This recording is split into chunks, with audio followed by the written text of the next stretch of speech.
ladder match! Well, I guess that makes it a handicap match. Weird question. Is Jinder Mahal a cruiserweight? Nia Jax is the greatest female competitor to ever step in the ring. She's not like most girls. What does that mean? Skullduggery. What does that mean? What? No, yes. Listen up, wrestling fans. That's right, listen up. It's time for episode 101 Dalmatians. of the Best Pro Wrestling Podcast. We've made it to 101. We must be officially successful now. Yeah, we can go on syndication. Maybe, I don't know. That voice you hear is Taco. What up? I'm Tommy Stryker. This is the Best Pro Wrestling Podcast, where we talk about the best pro wrestling in the world, except for New Japan and Ring of Honor. You want to know where we talk about that? We talked for an hour this week about New Japan and Ring of Honor on Strong Honor. It's like some shit just went down or something. Some shit just went down. We had the Destruction Show to talk about. We had Ring of Honor's Death Before Dishonor. So check that podcast out at bestprowrestlingpodcast.com or stronghonor.com. But that's not what we're here to talk about here today. Today we got to talk No Mercy. Oh. Today we got to talk the follow-up on Raw, which was, it was all right. We had a very neat Smackdown Live. We're going to get into that. NXT, I really enjoyed NXT this week. NXT was good. It was good. I And sadly missed 205. I did too. I mean, I've been on a roll of watching it, and finally, I don't know, it looks like more eyes are getting on them after this week, and I don't fucking watch it. on Strong Honor this week, we talked about how I'm kind of a mark for heels. So when a heel is really good, I tend to genuinely not like them. And Enzo is definitely pulling that off. He is a great heel. He is the type of heel that I want to see get his ass kicked. And that delivered on WWE.com and on their YouTube page this week. Not necessarily on Monday Night Raw itself, but the after show where the entire cruiserweight locker room beat the shit out of Enzo was good. But I didn't end up tuning into 205 Live. Now, here's the thing is I was way behind on everything this week, and so maybe if I had been more caught up or had a little more time, I might have checked it out. But just on principle, because I hate heels that are really good, and I'm such a mark for them, maybe I wouldn't have just out of spite, because fuck you, Enzo, and just because you're a, quote, superstar doesn't mean you're going to watch your 205 Live. Man, someone's salty. Ain't I, though? So we'll get into all of that. We got to talk Lucha Underground because it was we always talk Lucha Underground 1 week behind. Yeah. So we just watched today the last week's penultimate episode going into Ultima Lucha Trace, which starts this week, but it was the debut, the in-ring debut of ring announcer Melissa Santos. So we'll get into all of that this week, but we got to start with the pay-per-view No Mercy. Talk about the follow-up that was on Monday Night Raw. Monday Night Raw! Should have fucking videotaping Strowman to Joe. I mean, we fed Joe to Braun Strowman. We should mention that Joe is not here. He is on assignment this week. He's coming back from Maine. And he hasn't had time to watch any wrestling. So his assignment this week is to watch a lot of wrestling. Or actually, I told him on text, just listen to this week's show because that will get you caught up. We watch it for you. Exactly. And if you don't have time to watch it, you just listen to us, and then you can either find out what's worth going back and watching, or definitely what's worth skipping. Or just wait till next week's episode. Exactly. You don't even have to watch wrestling. Just listen to us talk about it. That's certainly an option if that's what you're into. No Mercy. Where do you want to start with this? Let's just start right off the bat. Well, I don't want to bury the lead. All right. Because I feel like that Cena Reigns match was really kind of the highlight of that show. Let's start there because I don't know. I feel like I have a different opinion than most people out there about it. Well, do you want to start with your opinion, or should I kind of run through my notes on the match here? You might as well run through the notes. Okay. Cena versus Reigns. First off, I gave this match 4 stars. Okay. I thoroughly enjoyed the match. Again, with me being, it's like kind of the theme of this week. Tommy the Mark. I was such a mark for John Cena in this match. I wasn't expecting you to say 4 stars on this. So, but really, the only thing that kind of upset me was Reigns getting the win. Okay. Other than that, I thought it was a great match, and even. With the story that they told during the match, it was kind of like Reigns had to get the win. Mm-hmm. So I think maybe that's kind of where the separation kind of came in. And to even kind of jump ahead and kind of get to how they followed it up on Raw this week, I really liked that. Yep. I liked Roman this week on Raw. He was the most relaxed Roman I have ever seen in that ring. Yes, and just taking it to Miz and just holding his own in the moment. Flustered the Miz. It was great being in there with the Miz. I thought Cena put in a psychological clinic during the early part of the match. The crowd was behind Cena, which having a crowd fully behind Cena in a match is kind of rare. Especially think about it. Reigns got Cena over with the crowd. 10, 15 years of split crowds. It took Roman Reigns. Very loud.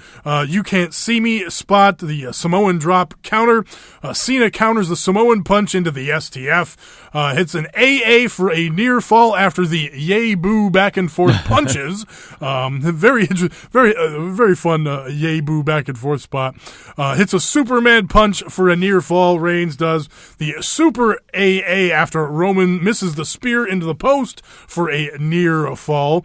It was 4 AAs in this match that Cena hit, and those AAs that he hit at where he rolls through at the end, holding the arm. I love that spot. Reigns hits a spear through the table after Cena clears off the table. I always hate when the guy clears off the table. It just bugs me. I don't, because I just think about those fucking corners on the monitors and them going to my back.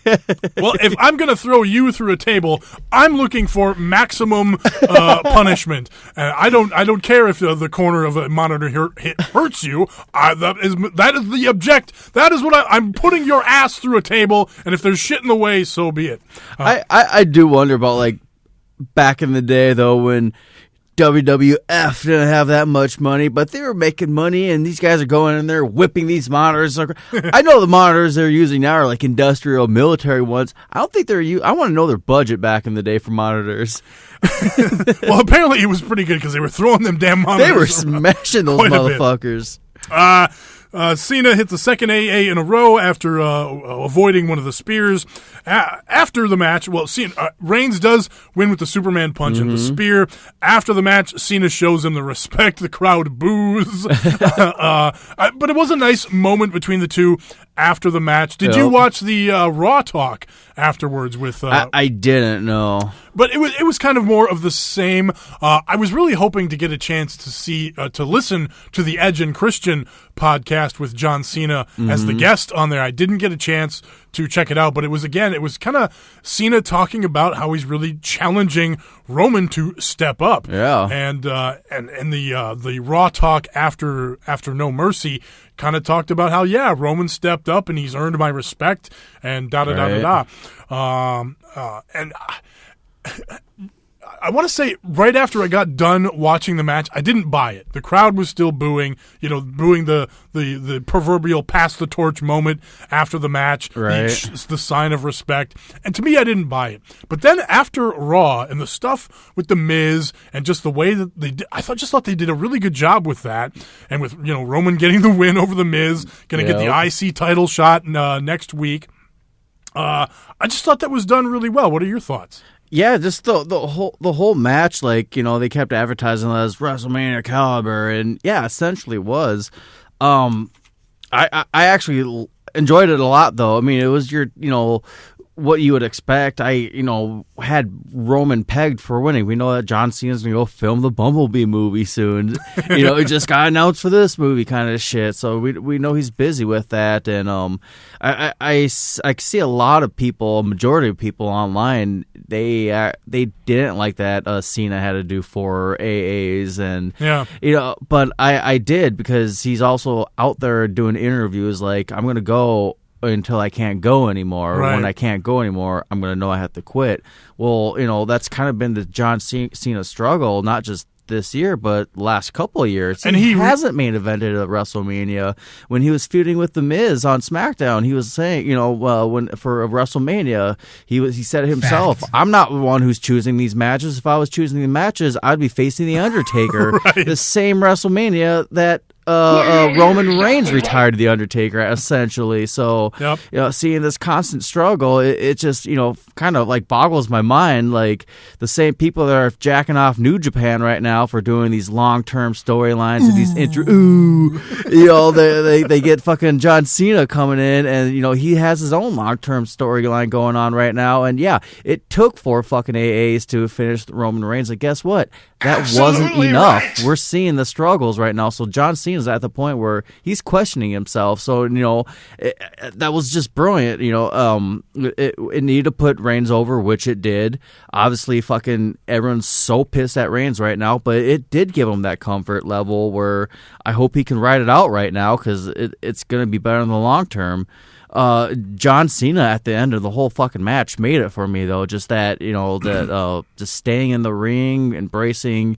I think he said it was the first arena where he won his first championship. Yep. So a lot of meaning there for him. So it was just a very take back moment where it's like, oh fuck, is this shit real right now? But dude, he's been around long for a while, so shit. Well, he even talked about that on the Raw Talk too. How he's been on top for 15 years, and he goes hard and he goes I goes hard like a revival song. No, but he to be on top like that, you have to bring your A game. Yeah. And he's talked about it on there how he doesn't know how much longer he can do that. And so and he brought his A game, and guess what? It's not a Roman Reigns A game. Right. And I to me, I gotta kind of go back to this. Him lingering in the ring after the match, like you were saying, kind of soaking it in, almost a farewell or whatever to maybe an era or whatever. And we got a little bit of this last year. Remember the match versus AJ Styles where he left the armband in the ring? Kind of a similar feeling there. So we've seen this before from Cena, but it feels a little more definitely feels a little more I don't know if real is the word, but it feels at a higher level. It's getting closer. They're making us aware that Cena's not going to be around forever, and we're going to be stuck with Reigns. Right. So that being said, like I said, I did like what they did with Reigns on Raw. I like Reigns in the IC picture, to be honest with you. What do you think? I don't. But I just like that.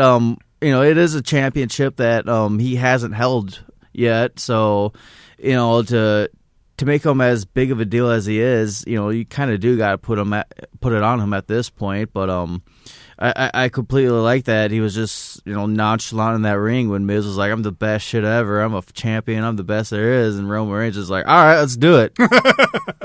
We'll do what? Let's fight. That's the Roman Reigns that who everyone wants to see. Everyone, just throughout the years, it's just when he's cocky, when he's himself. Fuck yeah. Another it just popped in my head, but Cena punching him in the vest and kind of shaking his hand off. Fuck, dude. Like little things like that is we need that. Yeah.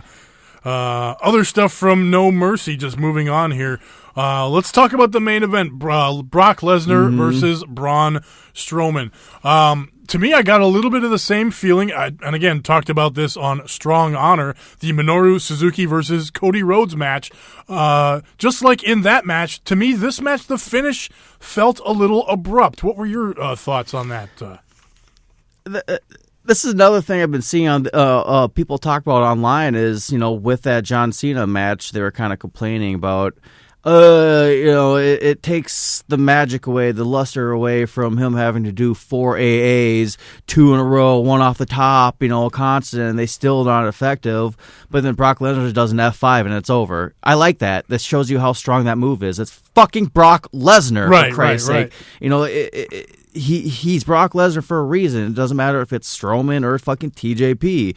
You fucking throw in the F5, you're done. And we need finishers, with that in the WWE. And I like that it is just a quick boom, sudden F5, you're done. Just kind of how the FU was back in the day. Bam, he hit that FU, you were done. And so it was awesome to kind of see that, almost back-to-back in matches where, you had this guy that's been around forever and you're used to him dropping his finisher and boom, done. Typical play the John Cena music.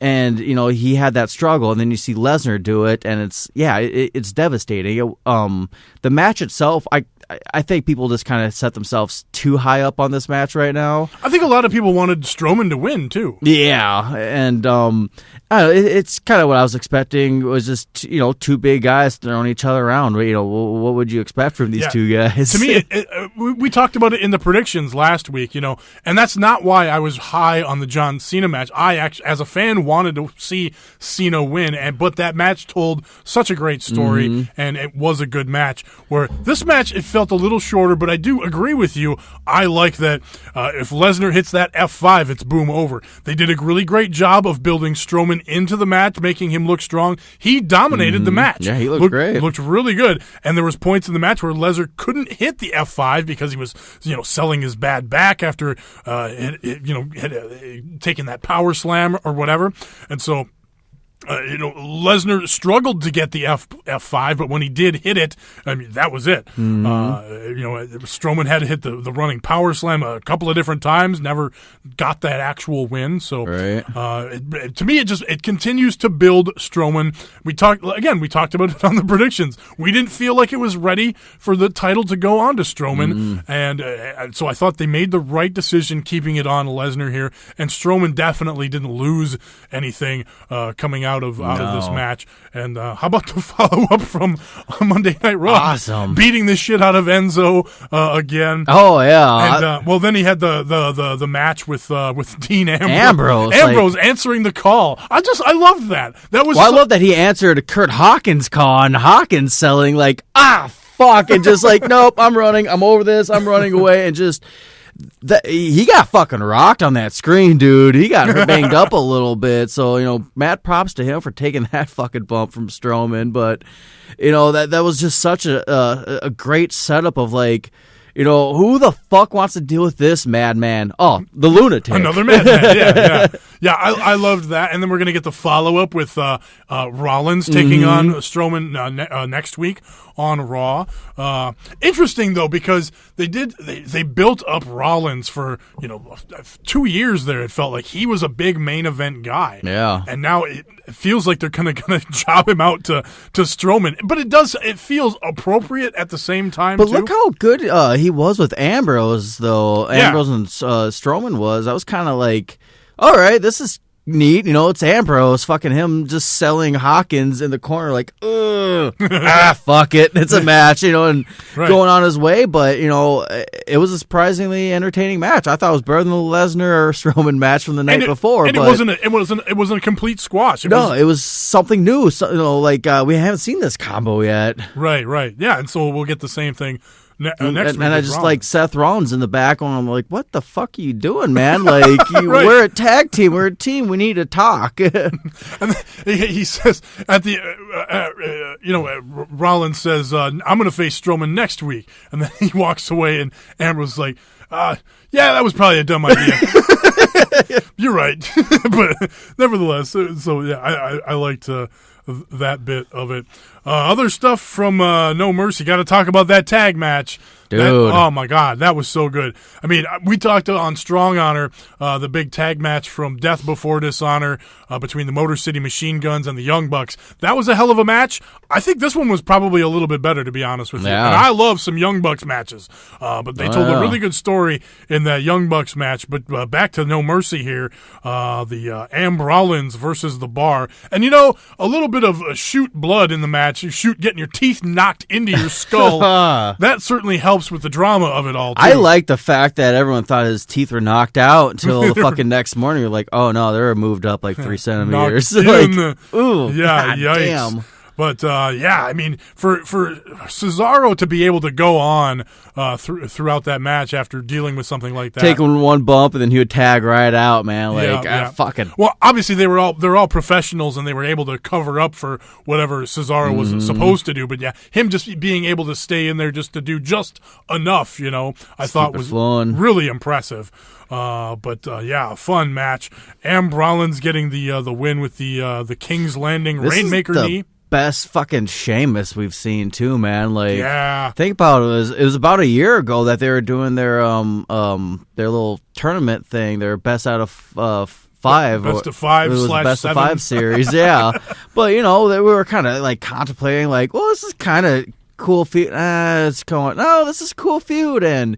Fucking awesome. Just the bar. I love these guys, man. Like the way they have developed into the tag team that they are now has been a really this is like great story. Most personality we've seen out of Sheamus too, and Cesaro, and man, I hope they kind of keep these guys around for a minute.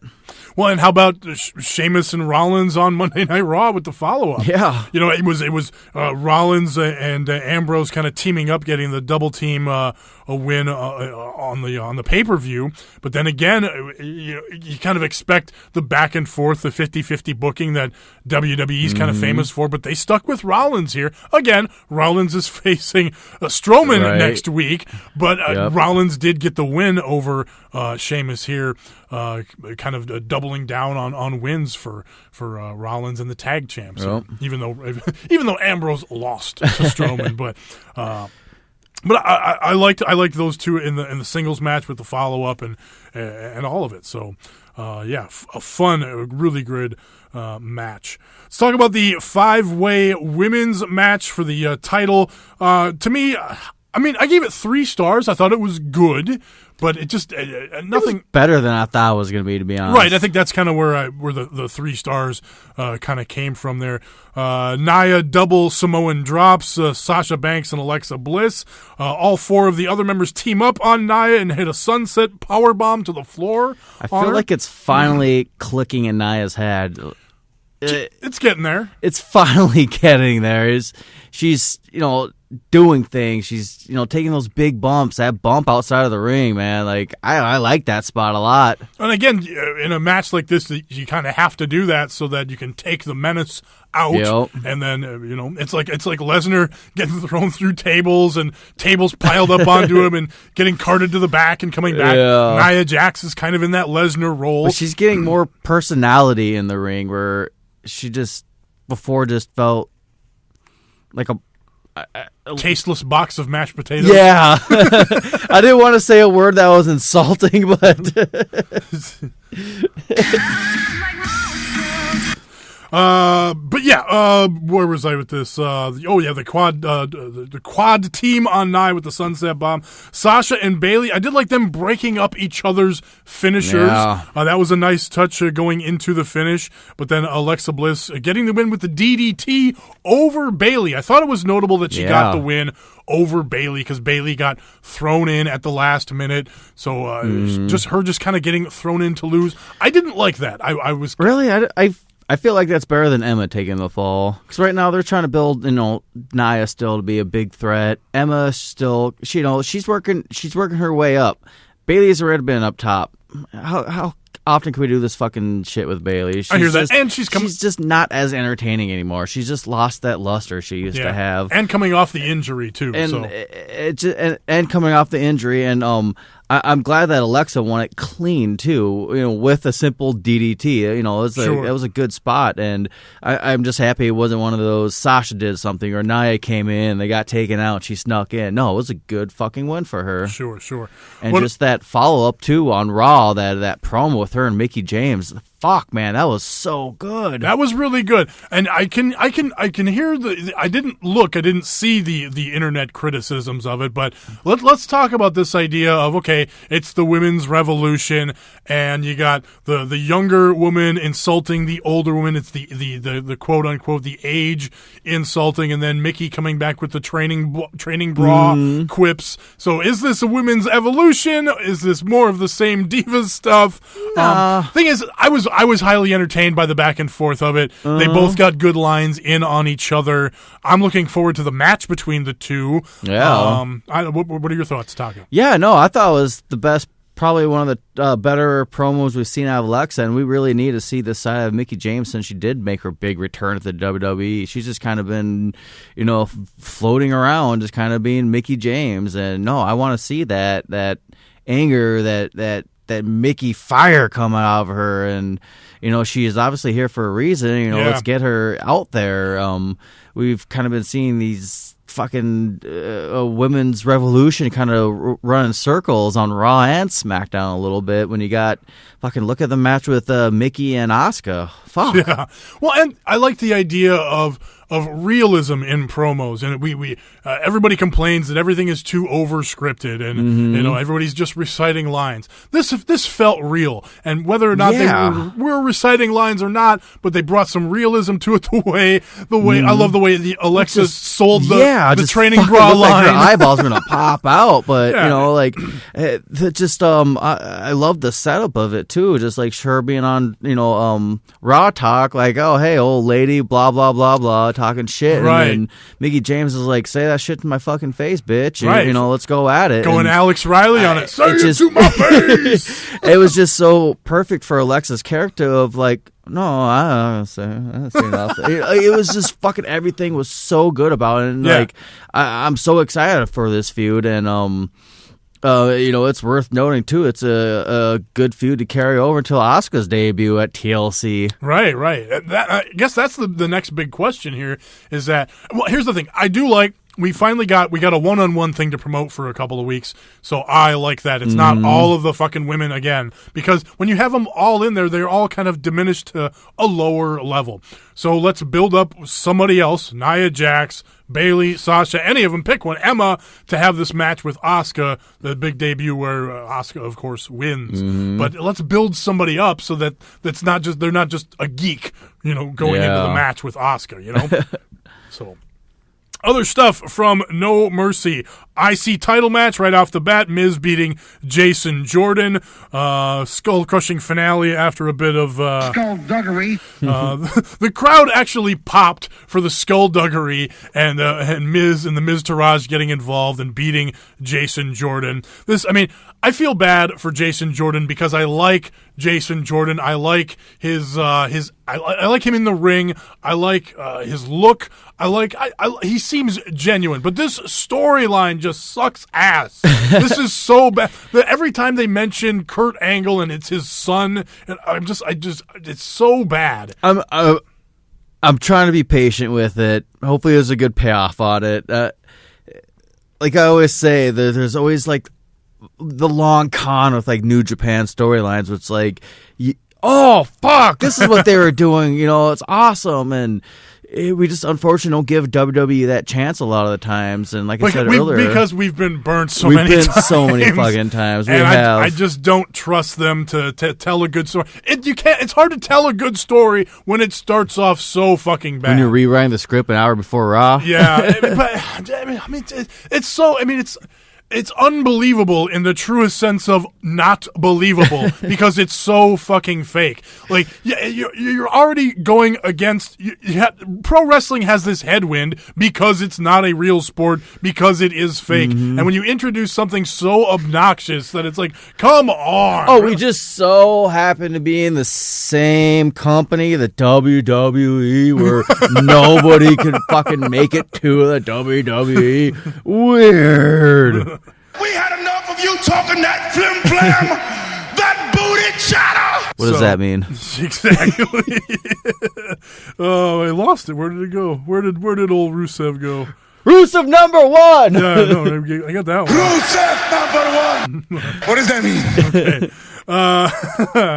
Other stuff from No Mercy. Finn Balor beating Bray Wyatt. That was the right decision. Expected. I gave this a 3.5-star match. The match actually, for what it was, I'm like, okay, this is cool. I was entertained by it, which I'm not often by Bray Wyatt matches. This whole overall feud, I'm not too mad at. Yeah, fun. It's been decent. It's been what Bray Wyatt needs to be doing in these feuds. And I've enjoyed the involvement of Goldust. We had the follow up with.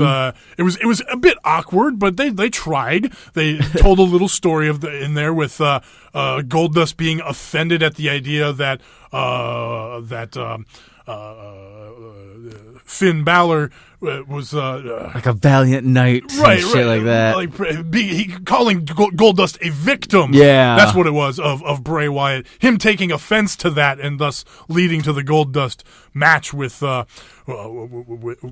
Finn Balor. I thought was just fine or whatever. And Finn Balor just racking up the wins, and I like him in his promos. What's next for Finn? Well, I've got my eyes on the Universal title. Wow. So I like him keeping his eyes on the prize, and hopefully we'll get to something like that. Hopefully.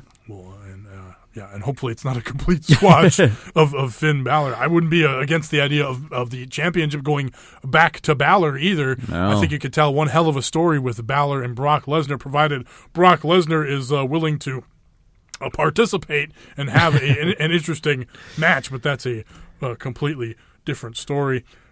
Let's see. Anything? I think that's pretty much it. Enzo. Oh, yes. Enzo winning the Cruiserweight title with a low blow after it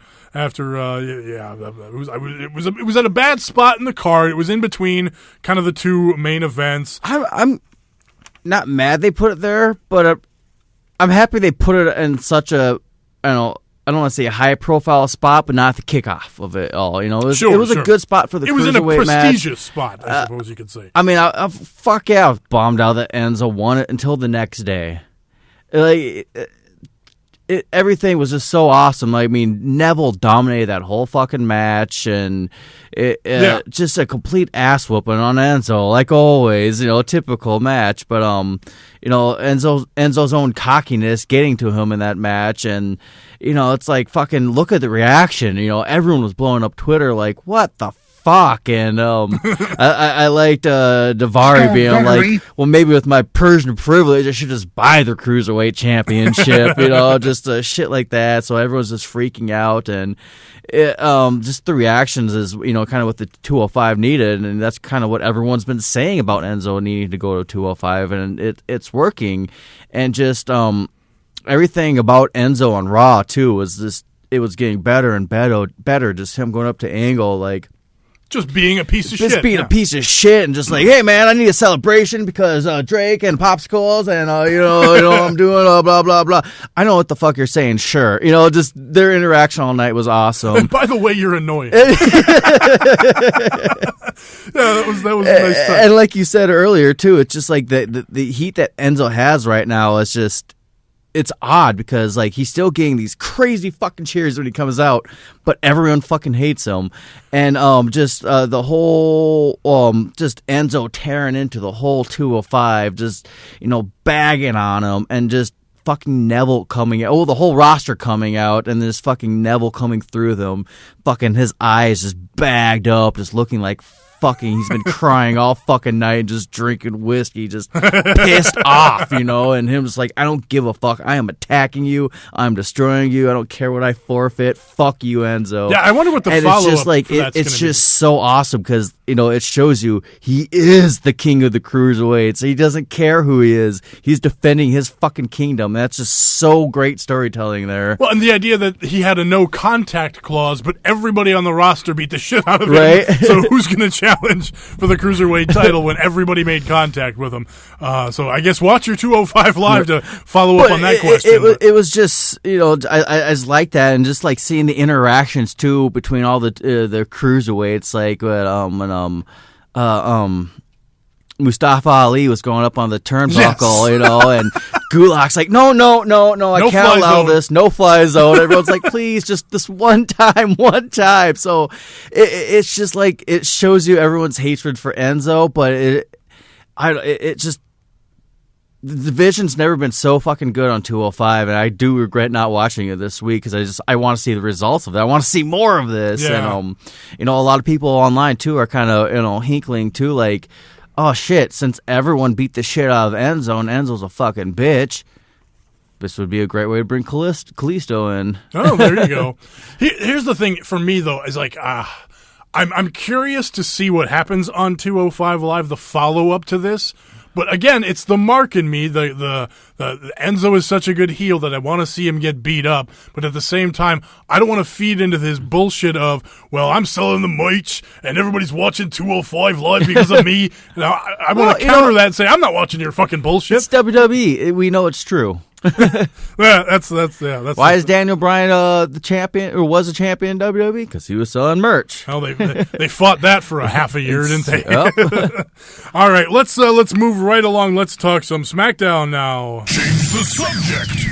Smackdown Live. I can be a superhero. I'm going to make this a tag team match. Sigma!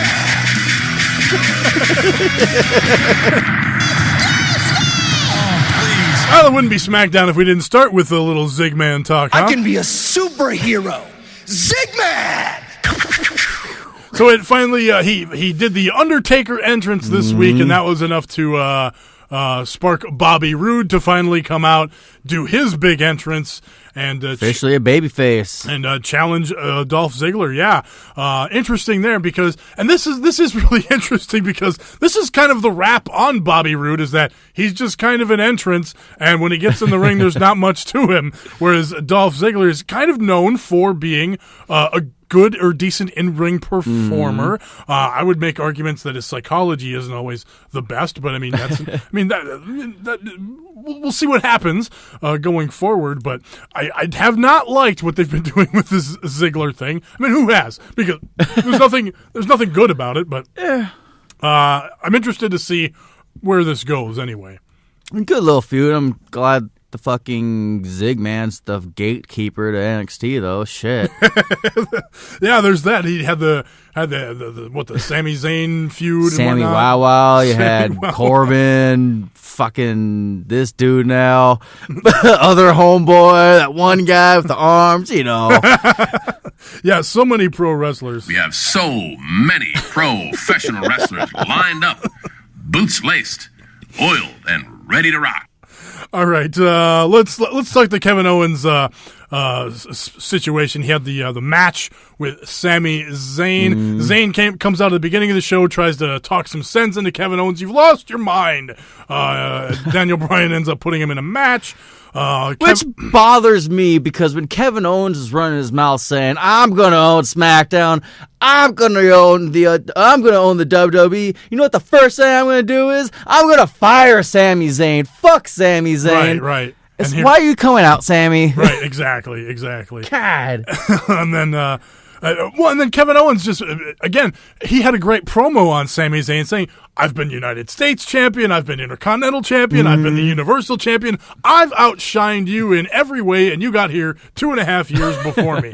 So I love the quote, worked shoot aspect to the interview there. The main event ends up with KO winning after a ref stoppage after the apron bomb. I like that because you don't see a ref stoppage too often, and the apron bomb is a devastating looking move. I feel like Sammy Wow is the only one who wants to take that from him, though.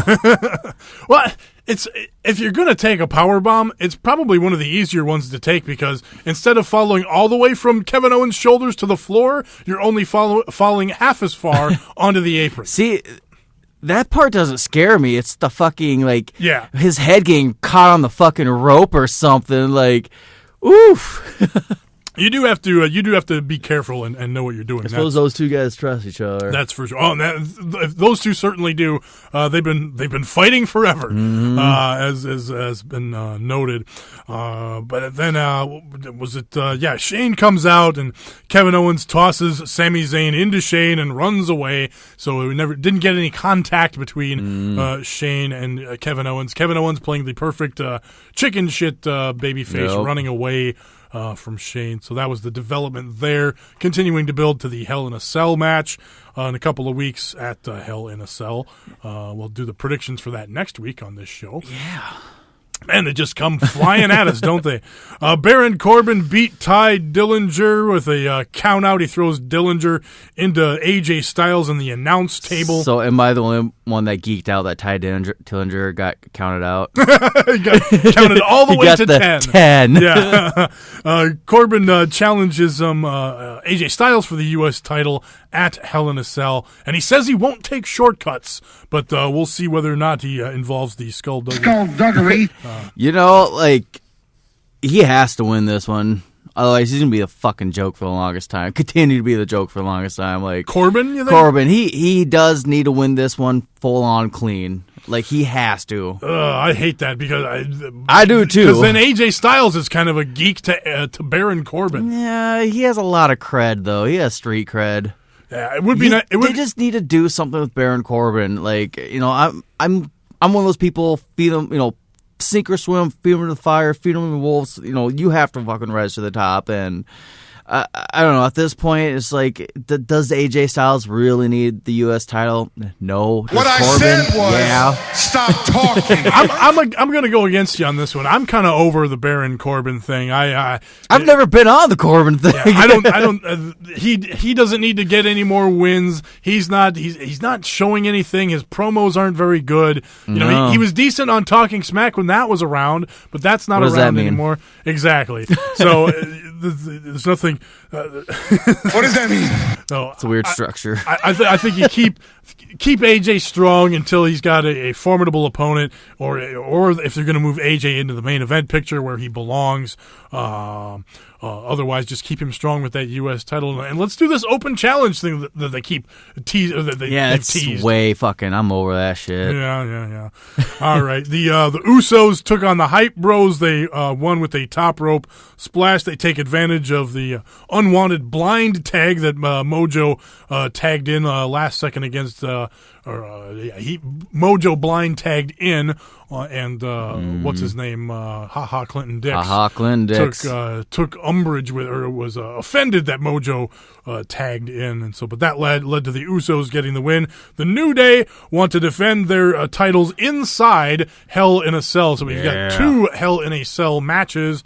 Potentially for the Hell in a Cell pay-per-view on the WWE network. How about Big E eating that popcorn? How about him hiding the microphone right in the popcorn? That was these guys, man, like, they're fucking fun, man. I love the New Day. Yeah, and the back and forth between the New Day and the Usos, the promos have been good, and the matches they're putting on really good matches. And so with what we saw from the Raw No Mercy pay-per-view, them kind of laying the gauntlet down with that awesome match there. Yes, you had the Cesaro situation, which added to the drama, but I'm really looking forward to seeing what these guys do to deliver a big time match in Hell in a Cell in a couple of weeks.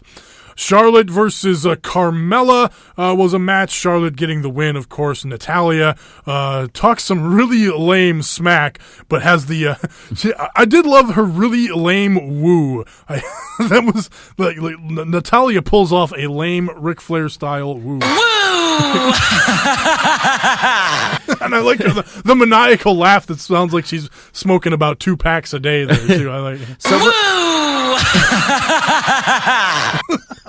Someone described Natalya as she's like the perfect MILF who's not a MILF. I get that. I can see that.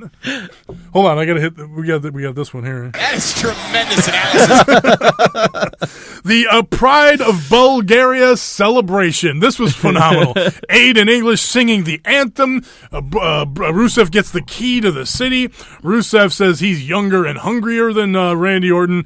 Aiden sings Rusev Day. The Rusev Day song. I actually have it saved to my phone for every year for Rusev Day. That's awesome. Orton comes in, RK's Aiden English out of nowhere. I was really hoping that he would hit one of the RKOs on Rusev when he was standing on top of that platform. I thought you were going to say the mayor. That would have been good too. But no, when Rusev was like way up on that platform, I was hoping for an RKO off the platform. But we didn't get that. That was a good RKO in English. No, so. it was. So that was. And I like the little detail too of Rusev like protecting the mayor, like like shooing him out. Like Yeah. he respects the mayor. We got to get the mayor out. like He respects the mayor. We got to get the mayor like, out of here, and that led to Rusev. Rusev save. Like Yes, that was good. Rusev number one.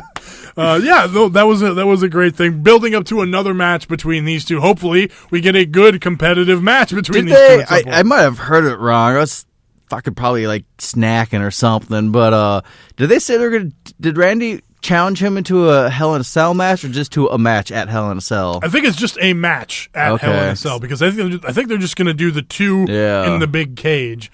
But he did backstage. Renee it was weird because Randy Orton was awesome in the back. It was weird because Renee didn't interview him. Randy was walking down the hall, saw Renee, and he's like, "Hey, Renee, if you see Rusev, tell him I want him in a match." And by the way, happy Rusev Day, which was really I liked that. Nice smirking. Happy Rusev Day was a lot of fun there.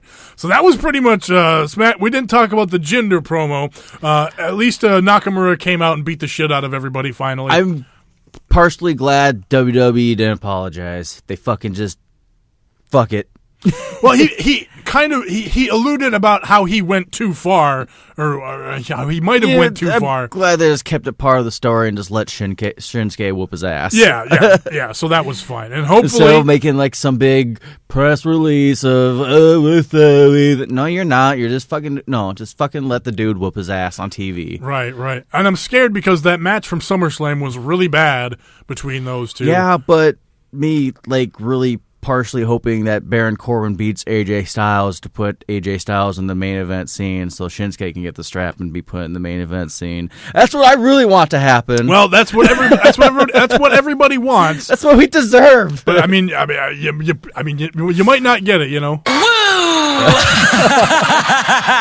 It is WWE. Well, that's a keeper, and they love their maniacal evil laughs.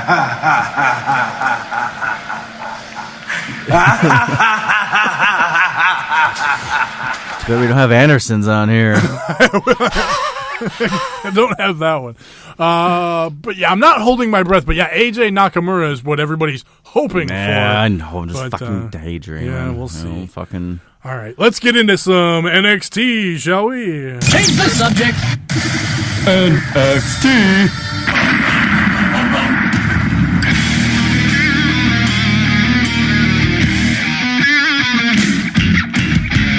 So unlike Lucha Underground, we are up to date on NXT.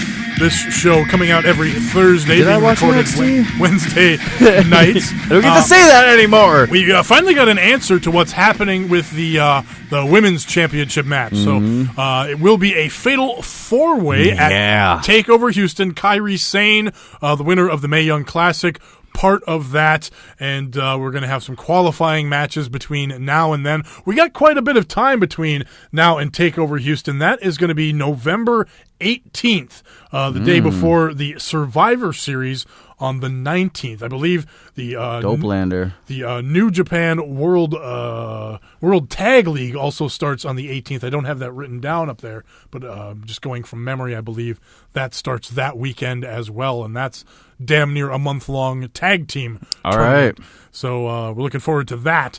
But yeah, TakeOver Houston, well over a couple of months away here, or almost 2 months away. I feel like Ember Moon's going to win there. So, well, do you think it's going to Ember Moon right away, or I mean, obviously Ember Moon probably part of the four-way. Kairi Sane in there. Who knows? Shayna Baszler, maybe some of your iconic duos. Looks like they're gonna. Well, they were. Ruby Riott had a bit of a thing. She's been getting a push lately. You could speculate Nikki Cross, of course, but I don't know. What are you thinking? I don't know at this point. So many fucking broads out there in the division. Yeah, it's true. So we had Lars Sullivan versus Oni Lorcan. What a surprise that was. Yeah, a fun match there. Oni Lorcan has been kind of teaming up with, oh crap, what the hell's his name? Ha Clinton Dix. Yeah, Ha Clinton Dix.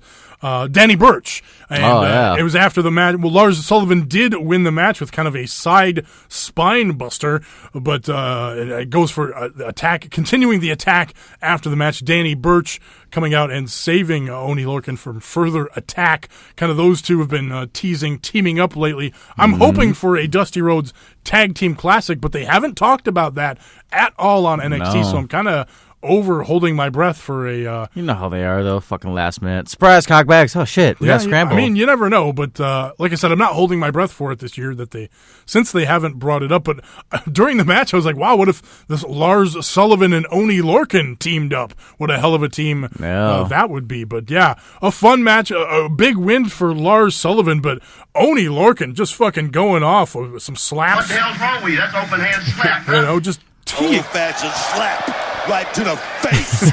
just, teeing off on Lars Sullivan. Oh, his fucking running uppercuts, just one after another, too. Sullivan catching a diving Lorcan and then dumping him on the apron. Lorcan comes back with a hard slaps, but eats a big lariat, and it was Lars Sullivan getting the win. Ruby Riott, like I talked about, says she's not friends with Nikki Cross and is ready to fight the iconic duo anytime, anywhere in some sort of rematch. So again, it's an interesting story because last time when Nikki Cross came out to be the partner, it was all about Nikki Cross basically saving Ruby Riott from the beatdown.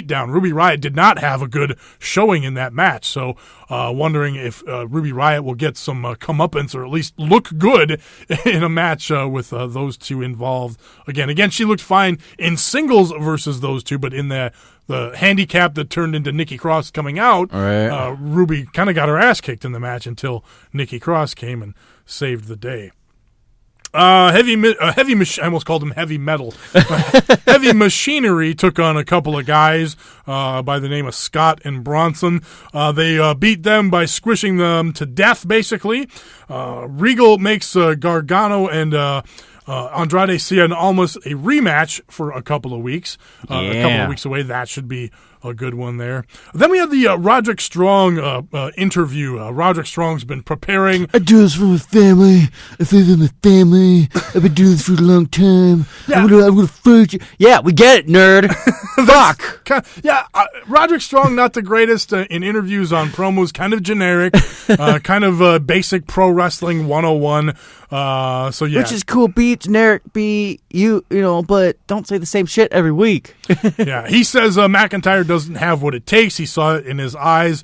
Those two going to be taking on each other for the championship next week. Should be a good match. A good one. I see McIntyre keeping it here. Well. Roderick Strong doesn't feel ready to be in that championship spot. Nah, man, fucking... when they were doing those videos of him and everything, you know, they were doing everything right, and it was just sudden halt to it. Yeah, I mean, you can only go so far with that, too. Like you said, it kind of gets old just saying the same stuff. My wife Yeah, we know who your wife is, dude. We know you just had a baby. Congrats. Everybody's got wives. Yeah, everybody's got kids. Your mom loves dick, dude. We get it. Liv Morgan took on Vanessa Bourne, won with the double knees. Liv Morgan did. Hope that wasn't a qualifier for the four-way. She actually impressed me here, though. Yeah. Like, I turned to you, I was like, she's actually learning, you know, like... Definitely.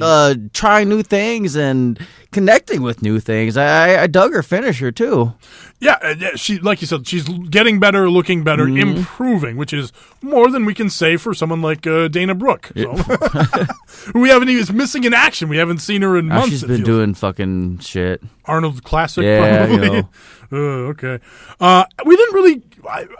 I feel like we forgot to talk about the Aleister Black Velveteen Dream segment last week on the show. I feel like we did. Maybe I know we definitely watched it, but I don't remember talking about it. He was right up in his dick. But I remember I loved a Velveteen Dream backing away from him after their interaction and mouthing the words, "I love you." Yeah.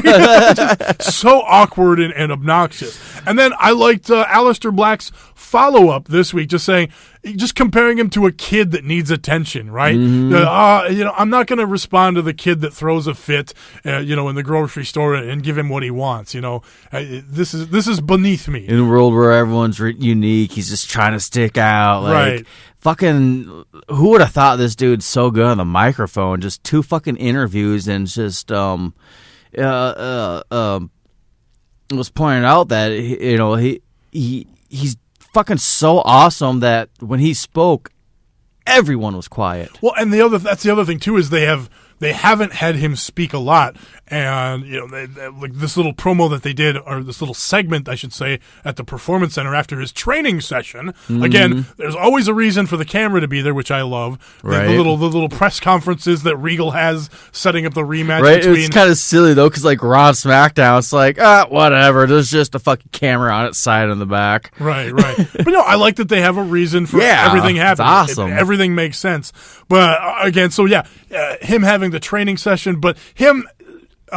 He doesn't have to go stand out in front of the crowd and speak for 10 or 20 minutes and have a back and forth. When he says something, it's short, to the sweet, to the point, and makes sense. It's well said, too. Yes. It's just, the dude just like, covered in tattoos, looks like a maniac, looks like he's gonna fucking eat your babies, but just comes out fucking classy fucking suit, and delivers an awesome promo, and then he gets this fucking weirdo in front of him, and he's supposed to be the fucking weirdo, and he's just like, whatevs. Right? Yeah, exactly. No selling it. I'm not doing this. Yeah, fuck this guy. I'm excited for this guy's future. Cassius Ohno versus Fabian Aichner. This was a guy that was a first-round loser in last year's Cruiserweight Classic. Seemingly moved up to heavyweight now. We kind of had a glitch as we were watching NXT. We had to kind of do some rewinding and fast-forwarding, so we might have missed a little bit of the story. The network was like, watch Camp WWE! So we might have missed a little bit of the beginning of the match or the story here. But from what we gathered from watching it, Aichner, a heavyweight now, in there holding his own, looking good, having some nice offense versus Cassius Ohno. I love that no hands springboard dive that he did to the outside early in the match. Very impressive. Catches Ohno at one point and slams him. Aichner did. Surprise strength that dude had. Yeah, showing off his strength. So that was very nice. But it was Ohno winning with the Cyclone kick. So continuing to push a little bit of Ohno there, but Fabian Aichner getting a little bit of a showcase to kind of show him off a little bit. So in a somewhat competitive match. So main event from NXT this week: Adam Cole in his WWE in-ring debut, taking on Eric Young. Who'd have thought 3-4 years ago that it would be Adam Cole versus TNA's Eric Young in Adam Cole's WWE debut? This was a fun back and forth crazy match. Yeah. And the chaos guys. You had the Sanity guys at ringside. Adam Cole had the other two undisputed guys out there, of course, Bobby Fish and Kyle O'Reilly. During the entrance, Kyle O'Reilly, he's such a great heel. He comes out, he just looks like this creepy fucking male stripper guy or something. The way he kind of saunters to the music, it's just so weird and so I have a secret crush on Kyle O'Reilly, and I really enjoyed. He's a maniac. Enjoyed Kyle O'Reilly's style in ring and out of the ring. Now, especially with this undisputed group here, Adam Cole does get the win with the Shining Wizard. Eric Young dives onto the battle going on outside of the ring, kind of leading to Adam Cole being able to get the win with all the skullduggery going on at ringside. Skullduggery. But yeah, good showing for Adam Cole right there. And Adam Cole kind of cutting a promo saying that we are the undisputed and this is our era after the match. So we got the name kind of finally being spit out on NXT TV this week. So. All right, let's wrap it up with a little Lucha Underground from last week. Again, Ultima Lucha Trace starting this week. Change the subject.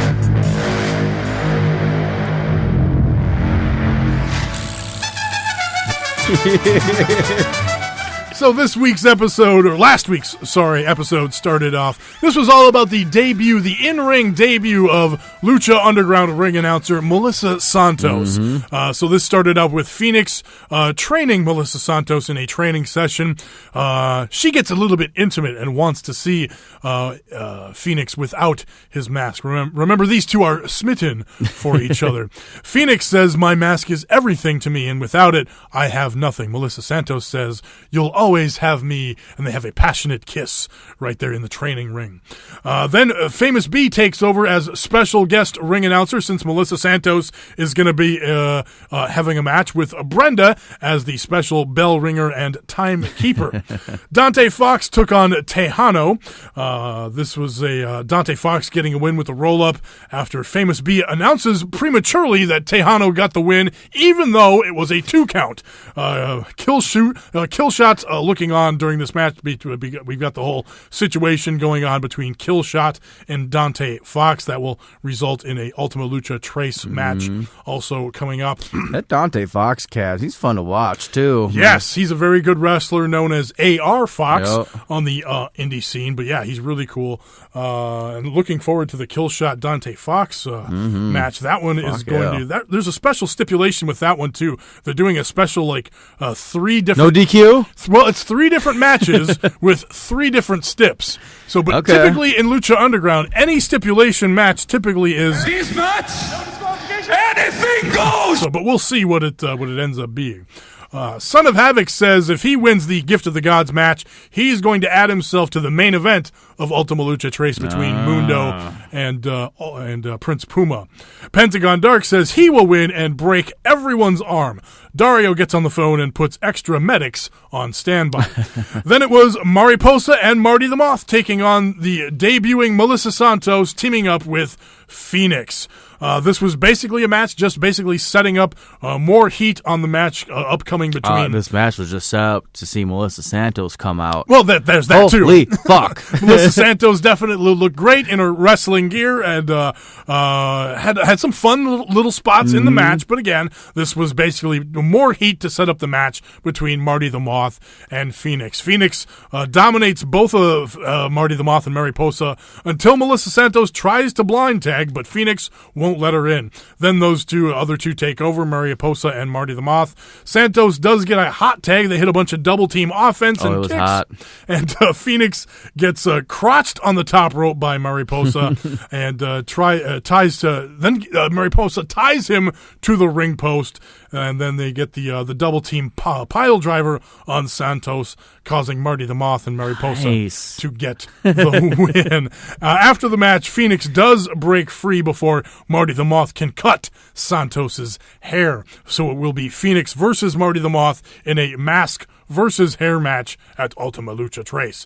Like I said, next week, Ultima Lucha Trace starts. It's going to take place over the next 4 weeks, and these are the advertised matches that they put on the show. El Dragon Azteca Jr. will take on Matanza in a cage match. Ivelisse will take on Katrina. Phoenix is going to take on Marty the Moth, just like we were just talking about in the hair versus mask match. Sexy Star versus Taya in a last Luchadora standing match. The Kill Shot versus Dante Fox in the 3 matches with 3 stipulations. And Prince Puma versus Johnny Mundo, the Lucha Underground Championship versus the career of Prince Puma. Then the main event, the 7-way Gift of the Gods match between Paul London, Mala Suerte, Saltador, Cortez Castro, Drago, Son of Havoc, and Pentagon Dark. Pentagon Dark and Son of Havoc pin the Rabbit Tribe at the same time, causing a double win. Dario says we're going to make it a ladder match for the Gift of the Gods title at Ultima Lucha Trace between Pentagon Dark and Son of Havoc. Then afterwards, in the limo, Dario makes a 3-way for the gauntlet that he has stolen back from Cage. It's going to be Cage versus Jeremiah Crane and Mil Muertes for the gauntlet. And I was a little unclear on this because Dario took the gauntlet back from Cage because he was worried that he wasn't getting attached to the gauntlet like he should be, because the gauntlet was supposed to take over his body. But he was controlling the power. Something or other like that.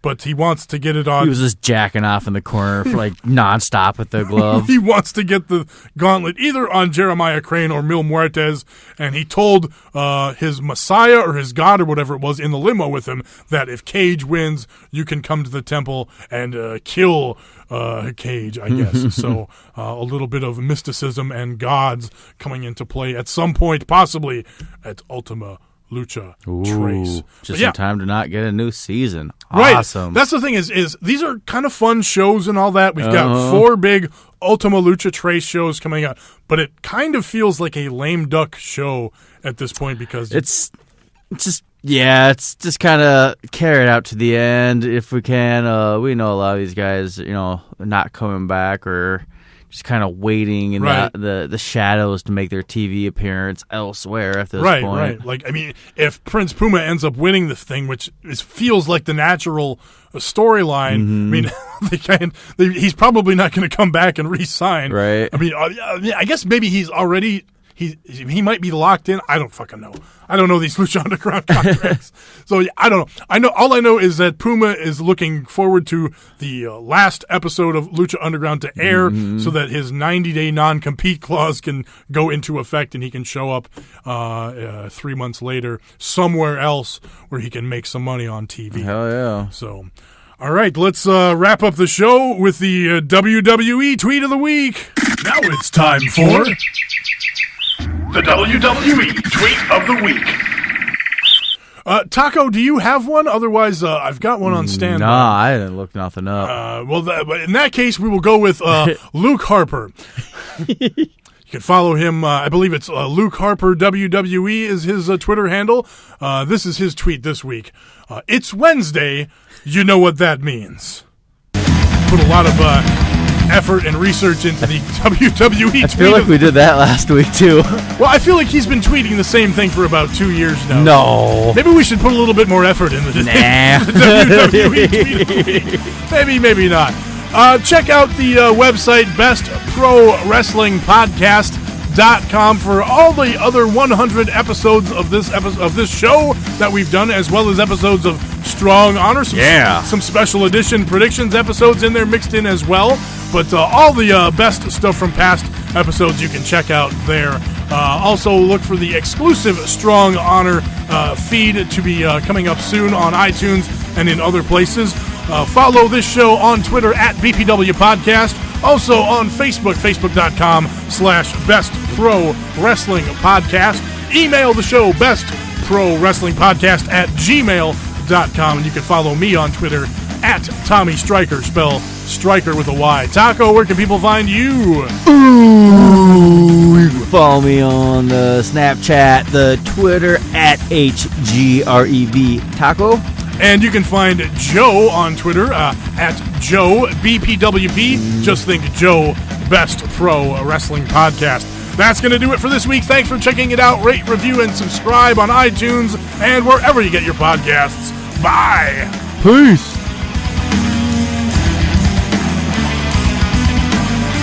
My botch. What does that mean?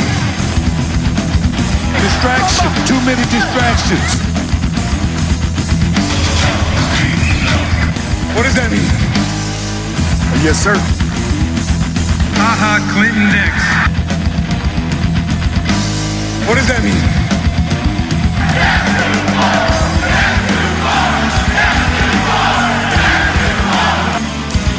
I can be a superhero.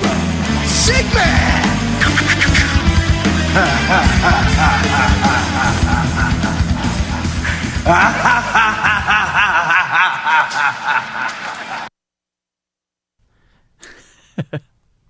Well, no, I might have to edit here. Water in my eye now. It's attacking. Attacked by water. All right. Give me a minute here. I'm probably going to edit this. Yeah. Thrilling. I died. Attack of the Kilowatt. I lost it there.